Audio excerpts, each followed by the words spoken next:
کوئٹہ سے ایران جانے والی RCD شاہراہ کا 80% سے زیادہ حصہ پرانے چاگی ڈسٹرکٹ کے بیچ سے گزرتا ہے۔ اب چاگی دو اضلاع میں منقسم ہو چکا ہے، نوشکی اور چاگی۔ ایک زمانے میں اس وسیع و عریض ضلع کا ہیڈ کوارٹرز نوشکی ہوتا تھا۔ اس شہر کے بیچوں بیچ ایک پہاڑی واقع ہے جس پر انگریز پولیٹیکل ایجنٹ ڈپٹی کمشنر نے اپنا گھر بنایا تھا، جو آج تک ڈپٹی کمشنروں کا مسکن ہے۔ اس پہاڑی پر کھڑے ہوں تو جنوب مغرب کی سمت آپ کو بلند و بالا سیاہ سنگلاخ پہاڑ نظر آئیں گے یا ریت کا صحرا۔ ریت کے یہ ٹیلے اپنے زہریلے سانپوں کی وجہ سے اس قدر مشہور ہیں کہ بھارت سے بھی سپیرے سانپ پکڑنے یہاں آتے ہیں۔ سورج غروب ہوتا ہے تو ریت کے یہ ٹیلے سونے کے ذرات کی طرح چمکنے لگتے ہیں۔ RCD شاہراہ پر کوئٹہ سے ایران کی طرف سفر کریں تو دائیں ہاتھ افغانستان ساتھ ساتھ چلتا ہے، کہیں چند کلومیٹر کے فاصلے پر اور کہیں ذرا دور۔ اس سڑک پر نوشکی کے بعد صرف ایک ہی بڑا شہر دالبندین واقع ہے، جہاں آرام دہ رات گزارنے کے لیے ڈپٹی کمشنر کا ریسٹ ہاؤس ہوا کرتا تھا۔ چاگی میں باحیثیت پولیٹیکل ایجنٹ ڈپٹی کمشنر اپنے قیام کے دوران میں بارہا اس ریسٹ ہاؤس میں ٹھہرا ہوں، لیکن یہاں میرا پہلا قیام 1980 میں ہوا تھا، جب میں بلوچستان یونیورسٹی میں پڑھاتا تھا اور اقوام متحدہ کے منشیات کی روک تھام والے ایک ادارے کے لیے اس بات پر ریسرچ کر رہا تھا کہ بلوچستان میں کس قدر لوگ ہیروئن پیتے ہیں۔ اس سلسلے میں جب میں وہاں ٹھہرا تو میرے ساتھ والے کمرے میں ایک انگریز خاتون بھی موجود تھی، جو پورے برِ صغیر میں گورا قبرستانوں پر تحقیق کر رہی تھی۔ وہ انگریزوں کی قبروں کے کتبے کیمرے میں بھی محفوظ کرتی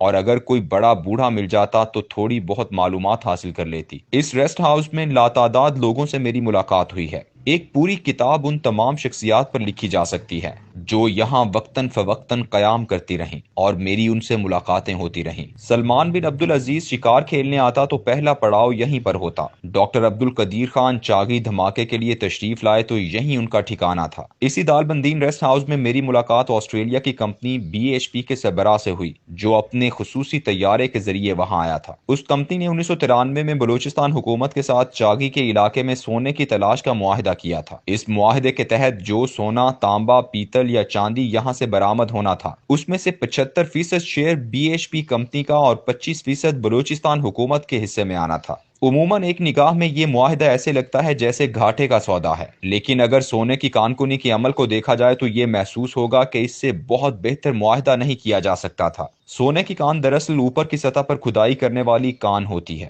جیسے بھٹوں کی اینٹیں بنانے کے لیے زمین کھود کر مٹی نکالی جاتی ہے، ویسے ہی بڑے بڑے مٹی کے تودے کھود کر مشینوں میں ڈال کر ریزہ ریزہ کیے جاتے ہیں اور پھر ان سے مٹی علیحدہ کی جاتی ہے۔ یہ ایک مشکل عمل ہے۔ اس کے بعد جو خالص دھاتی ذرات میسر آتے ہیں، انہیں ایک بہت بڑی مشین میں ڈال کر اسی کی موٹی موٹی سلاخیں بنائی جاتی ہیں۔ ان موٹی موٹی سلاخوں میں لوہا، سونا، چاندی، تانبا اور پیتل سب ایک ساتھ موجود ہوتا ہے۔ ان کو پھر ریفائنری میں لے جا کر علیحدہ علیحدہ کیا جاتا ہے۔ عمومی طور پر سونا اس میں 0.2% کے قریب ملتا ہے۔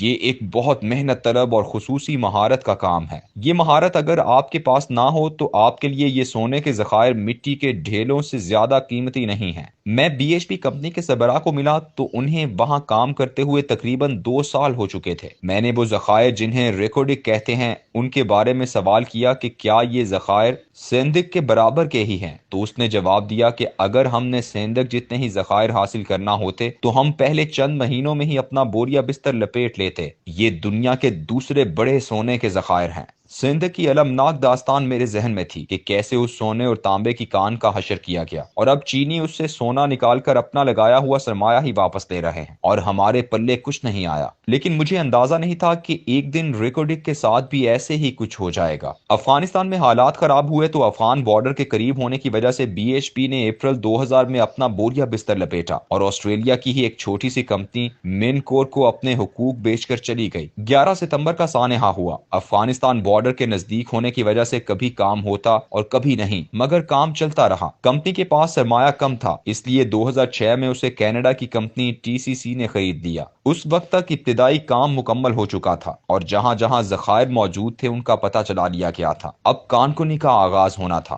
ایسے میں بڑی بڑی للچائی ہوئی نظروں نے اس کی طرف دیکھنا شروع کر دیا۔ جب 1993 میں معاہدہ کیا گیا تھا تو کسی کے وہم و گمان میں بھی نہیں تھا کہ یہ سونے کا مسلسل انڈا دینے والی مرغی نکل آئے گی۔ اسی سال یعنی 2006 میں بلوچستان ہائی کورٹ میں اس معاہدے کو چیلنج کر دیا کہ یہ پاکستان کے آئین کے خلاف ہے، لیکن ہائی کورٹ نے فیصلہ دیا کہ یہ لائسنس درست ہے۔ کام کام دوبارہ شروع ہوا اور جب کانکنی کا لائسنس 2011 میں مانگا گیا تو حکومت بلوچستان نے کمپنی کو کانکنی کا لائسنس دینے سے انکار کر دیا اور کہا کہ آپ سمیلٹر سے سلاخیں بھی یہیں بناؤ اور ریفائنری بھی یہیں لگاؤ۔ یہ اس لیے ناممکن تھا کہ یہ دونوں کام چین میں ہوتے ہیں تاکہ لاگت کم آئے اور کوئی کمپنی اتنی بڑی سرمایہ کاری خود سے نہیں کرتی۔ دراصل بلوچستان حکومت کو پاکستان کے کچھ شعبدہ باز سائنسدانوں نے یہ جھانسا دیا تھا کہ ہم خود ہی یہ سارا کام کر لیں گے اور خوب منافع کمائیں گے۔ یہ صاحب تھر کول مائن میں بھی ایسا ناکام تجربہ کر چکے ہیں۔ کمپنی فوراً ورلڈ بینک کی عدالت international centre for settlement of investment disputes میں اپنا مقدمہ لے کر چلی گئی۔ ادھر سپریم کورٹ میں جسٹس افتخار احمد نے بھی 2013 میں 1993 کے معاہدے کو غیر قانونی قرار دے دیا، لیکن ورلڈ بینک کی عدالت نے جب معاہدات دیکھے اور پتہ لگا کہ کمپنی اب تک $220 ملین خرچ کر چکی ہے تو 12 جولائی 2019 کو انہوں نے پاکستان پر $6 ارب کا جرمانہ عائد کر دیا۔ پاکستان ایئر لائن کے نیو یارک اور پیرس والے 2 ہوٹل اور دیگر سرمایہ قبضے میں لے لیا گیا۔ حکومت اب منتوں ترلوں پر اتری تو بینک نے عمل درآمد روک کر کہا کہ آپس میں جا کر معاملات طے کر لو۔ اس پر مذاکرات شروع ہوئے اور جرمانہ بڑھتے ہوئے $10 ارب تک جا پہنچا۔ مارچ 2022 کو عمران خان کی حکومت نے کمپنی کے ساتھ معاہدہ کر لیا جس کے تحت $10 ارب کا جرمانہ بھی معاف ہوا اور مزید $10 ارب کی سرمایہ کاری کا وعدہ بھی ہو گیا، مگر سپریم کورٹ میں پھر کوئی عام شہری جا پہنچا۔ اس دفعہ سپریم کورٹ نے فوراً کیس نمٹایا اور اپنے 9 سال پرانے فیصلے کو غلط بتاتے ہوئے 1993 کے اصل معاہدے کو درست قرار دے دیا۔ لیکن اس سارے معاملے میں اس قوم کے 11 سال قیمتی بیت گئے، وہ 11 سال جو اس قوم کی تقدیر بدل سکتے تھے۔